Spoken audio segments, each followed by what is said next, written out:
નમસ્કાર મિત્રો, તમે આપણે જે બેઝિક ગ્રામર છે 1 થી 9 પાર્ટ્સ, એક પાર્ટ્સને આપણે બાકી રાખ્યું એટલા માટે કે 8મા ધોરણમાં બહુ મહત્વનો નથી.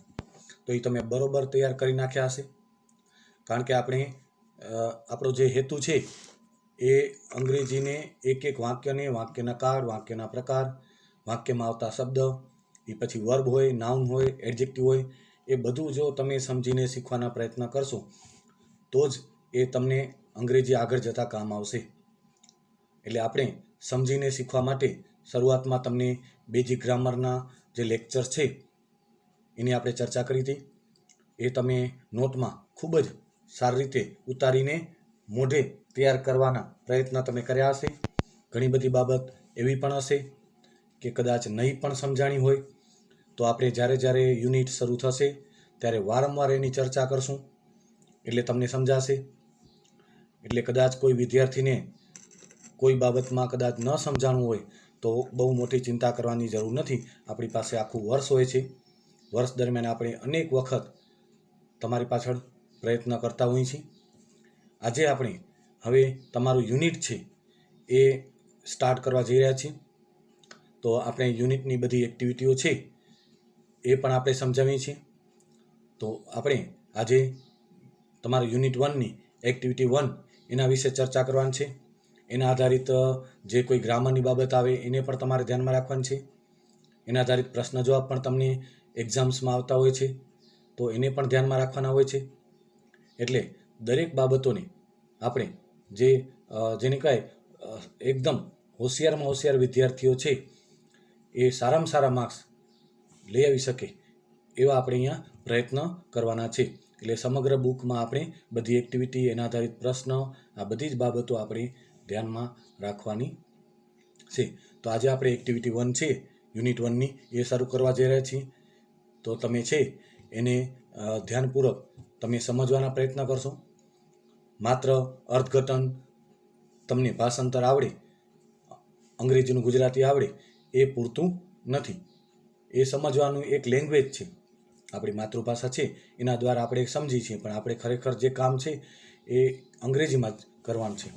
તો એક્ટિવિટી 1માં અહીંયા છે તમને here is an imaginary interview. Imaginary interview એક કાલ્પનિક મુલાકાત છે, રૂબરૂ મુલાકાતની ઇન્ટરવ્યૂ કહી. અને જો ઇમેજિનરી અને ઇન્ટરવ્યૂ, તો આ ઇમેજિનરી છે એ શું છે? ઇન્ટરવ્યૂના અર્થમાં વધારો કરી, નામના અર્થમાં વધારો કરી. એટલે આપણે તમને એડજેક્ટિવનું એક ચેપ્ટર શીખવાવ્યું હતું, તો તમને ખબર પડી જશે કે આ શબ્દ છે ને એડજેક્ટિવ તરીકે ઓળખાય.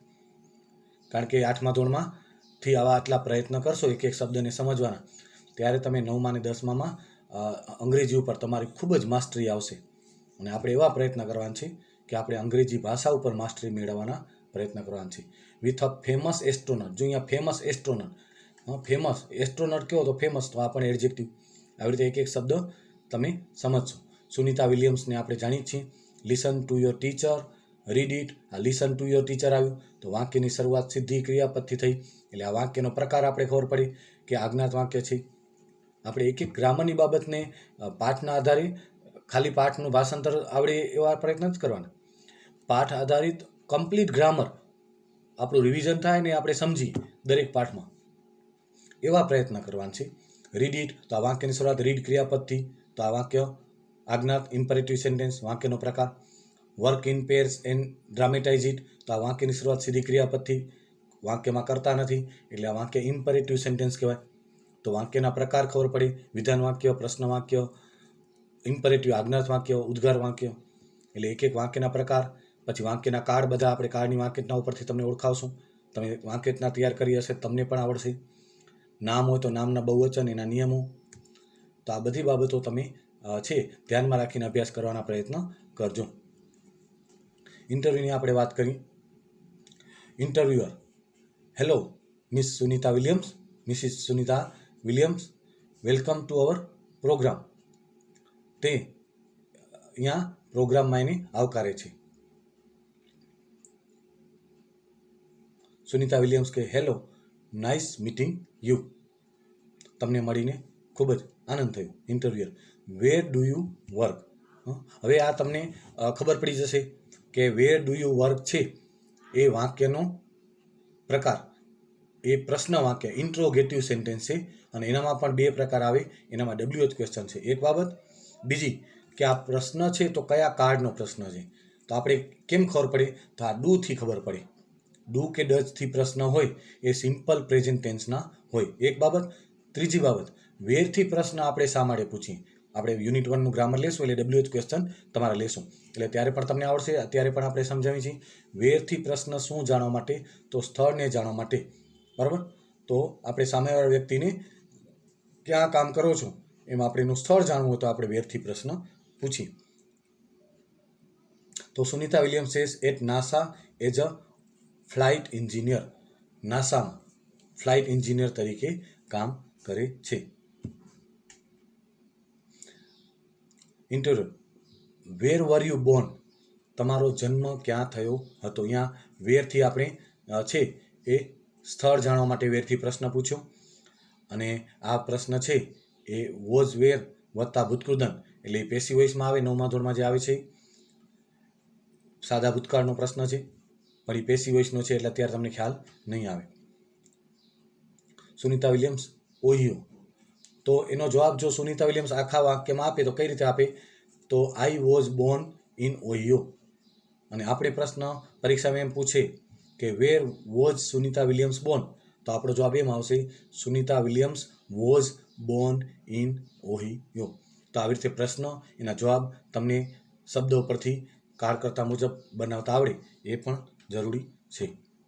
ત્યારબાદ છે interviewer, what is your date of birth.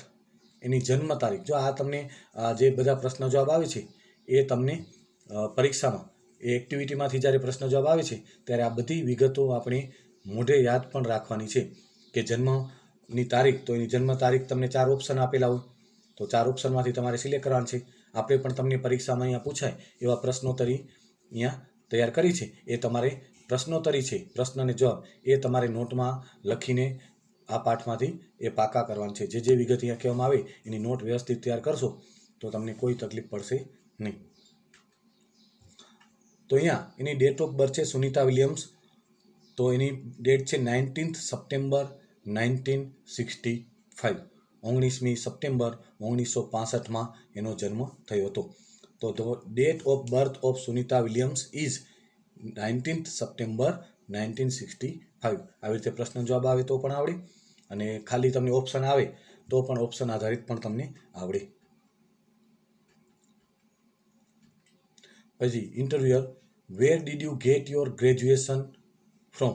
હવે જો અહીંયા ડીડથી પ્રશ્ન, તમે સાદા ભૂતકાળની વાક્યના જો તૈયાર કરી હશે તમને તરત જ ખબર પડી જશે કે સાદા ભૂતકાળમાં પ્રશ્ન વાક્ય કે નકાર વાક્ય બનાવવા માટે ડીડનો ઉપયોગ થાય. અને પછી જવાબમાં આપણે ડીડ પ્લસ ક્રિયાપદનું મૂળરૂપ એટલે એ ક્રિયાપદના ભૂતકાળમાં ફેરવાઈ જાય. ડીડ અહીંયા ગેટ છે એનું ગોટ થઈ જાય. સાદા ભૂતકાળમાં પ્રશ્ન કે નકાર માટે ડીડનો ઉપયોગ થાય પણ હકાર વાક્યમાં આપણે કર્તા વત્તા ક્રિયાપદના ભૂતકાળના રૂપનો આપણે ઉપયોગ કરીએ. તો where did you get your graduation degree, એક અહીંયા સ્થળ અને બીજું સિમ્પલ પાસ્ટ ટેન્સમાં આ પ્રશ્ન છે. તો આપણે એ બંને બાબત ધ્યાનમાં રાખવાની છે. તો સુનિતા વિલિયમ્સ કહે છે આઈ ડીડ માય ગ્રેજ્યુએશન. અહીંયા આઈ ગોટ પણ આવે અને આઈ ડીડ એટલે મેં કર્યું. ડુ વત્તા ડીડ તો એનું ભૂતકાળ પણ જેને કહેવાય કે તમને આ ડીડ વત્તા ડુ એ એવી રીતે પણ ડીડ છે એ ડબલ રોલમાં આવે. એક ફિનિટ વર્બ મુખ્ય ક્રિયાપદ તરીકે પણ એનો ઉપયોગ થઈ શકે અને સાદા ભૂતકાળના સહાયકારક ક્રિયાપદ તરીકે પણ ઉપયોગ થાય. તો I did my graduation from Florida Institute of technology. તો અહીંયા સાદા ભૂતકાળમાં જ્યારે જવાબ આવે ત્યારે કર્તા વત્તા ક્રિયાપદના ભૂતકાળના રૂપનો તમને જવાબ આવે. તો અહીંયા આઈ કર્તા, આપણે ખબર છે હવે કર્તા શું છે, પ્રોનાઉન છે, કર્તા વિભક્તિનું સર્વનામ, ફર્સ્ટ પર્સન સિંગ્યુલર અને આ ડીડ ક્રિયાપદનું ભૂતકાળ રૂપ. એટલે આ સાદા ભૂતકાળનો પ્રશ્ન છે એટલે આપણો કર્તા વત્તા ક્રિયાપદના ભૂતકાળથી જવાબ આવ્યો. અહીંયા આઈ ગોટ પણ આવી શકે, ડીડ ગેટનું ગોટ પણ થઈ શકે.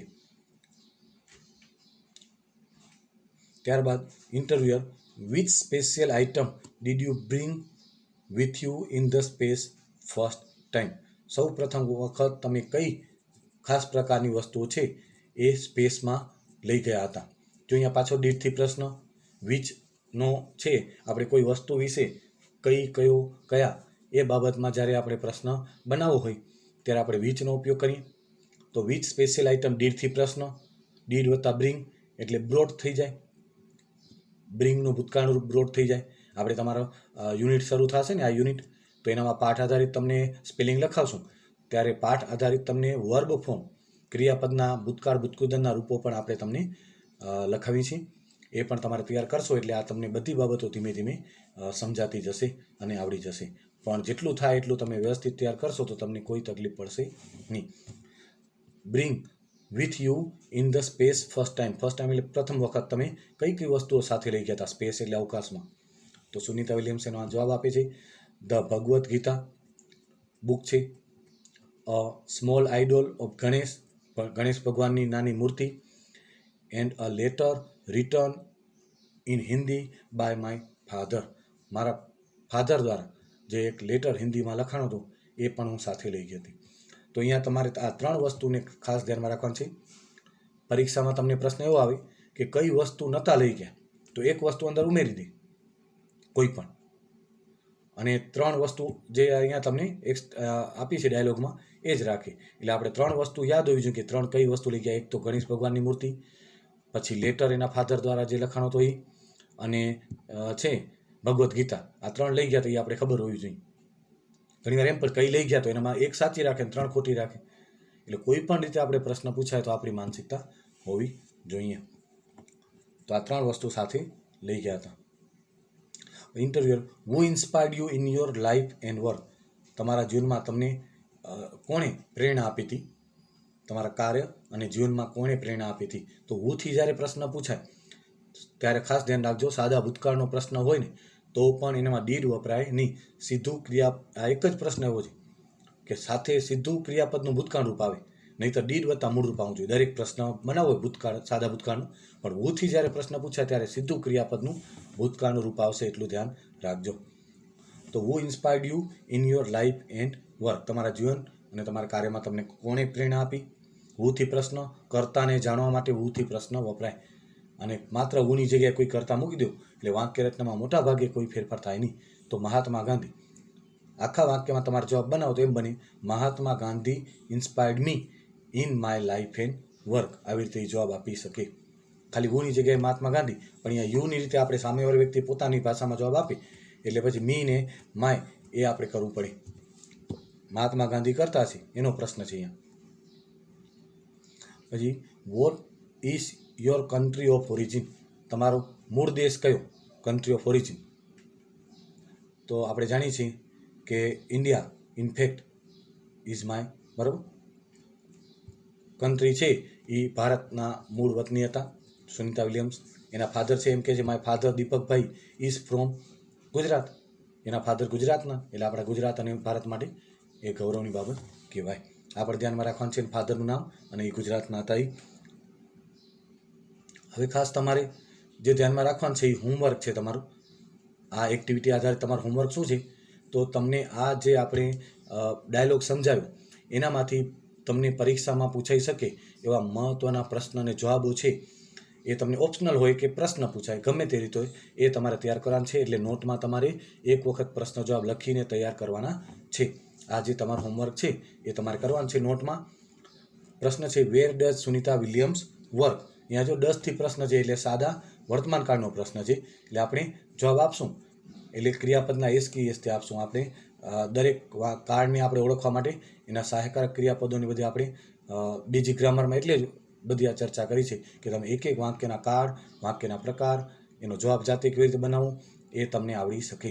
તો સુનિતા વિલિયમ્સ વર્ક્સ થઈ જશે. ડઝ વર્કનું વર્ક્સ થઈ જાય, ક્રિયાપદને એસ લાગશે. કરતા ત્રીજા પુરુષ એકવચનમાં હોય ત્યારે ક્રિયાપદને એસ લાગે. At NASA as a flight engineer આપણે જાણીએ છીએ, બરાબર. આ તમારે ક્યાં કામ કરે છે ધ્યાનમાં રાખવાનું છે. આપણે શીખી ગયા છીએ. પ્રશ્નો જવાબ છે where was Sunita Williams Born. Sunita Williams એનો જન્મ ક્યાં થયો હતો? તો Sunita Williams was born in Ohio. Born was નહીં આવે પણ વોઝ બોર્ન આવશે. તો અહીંયા તમારે ખાસ ધ્યાન રાખવાનું છે.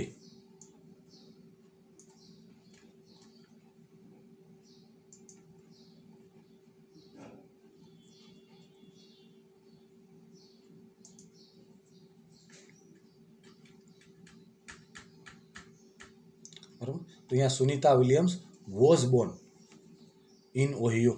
તો આવી રીતે તમારે પ્રશ્નનો એનો તમે ઓપ્શન આવે તો 4 શહેરના નામ અલગ આપેલા હોય તો આપણે ઓહિયો છે એ ખબર હોવી જોઈએ કે સુનિતા વિલિયમ્સનો જન્મ ઓહિયોમાં થયો હતો.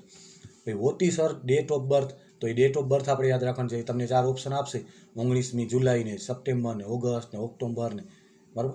તો આપણે એ 9 ને, 19 ને, 29 ને એવા કોઈ પણ ઓપ્શન આપે તો આપણે એક્ઝેક્ટ ડેટ ખબર હોવી જોઈએ કે 19મી સપ્ટેમ્બર 1965 ની ડેટ ઓફ બર્થ છે. 19 સપ્ટેમ્બર 1965. અહીંયા 19 સપ્ટેમ્બર સાલ નથી તો આપણે સાલ લખી પણ શકીએ. ઓપ્શનમાં આપણે ધ્યાનમાં રાખવાનું હોય. Where did she get her graduation from? એને ગ્રેજ્યુએશન કોલેજ પૂર્ણ થાય એટલે ગ્રેજ્યુએશન કહેવાય. તો એ ડિગ્રી તો સી અહીંયા આપણે સીથી પ્રશ્ન હોય એટલે આપણો જવાબ કરતા જે હોય પ્રશ્નનો નથી આપવાનું છે. ડીડ ગેટ છે એનું આપણે ગોટ કરવાનું છે. તો she got her graduation from Florida Institute of Technology. ત્યારબાદ છે who inspired her in her life and work? ઓ ડાયલોગ હતો. ડાયલોગમાં તમને ડાયરેક્ટ સંવાદ હોય વ્યક્તિનું, બરાબર. પણ અહીંયા આપણે પ્રશ્ન હવે આપણા માટે સુનિતા વિલિયમ્સ ત્રીજા પુરુષમાં છે એટલે આપણા પ્રશ્ન ત્રીજા પુરુષમાં હશે અને જવાબ પણ ત્રીજા પુરુષમાં આપવાના છે. એનામાં પછી આઈ નહીં ચાલે, બરાબર, કે Mahatma Gandhi inspired me in my life and work એમ નહીં ચાલે. હવે આપણે સુનિતા વિલિયમ્સ કરતા ત્રીજા પુરુષમાં છે એ રીતે જવાબ બનાવવાના છે. તો Mahatma Gandhi inspired her in her life and work. પછી where is her father Deepakbhai Pandya from? એના ફાધર ક્યાંના વતની હતા એના સંદર્ભમાં છે. તો આપણે જાણીએ છીએ ગુજરાતના વતની હતા.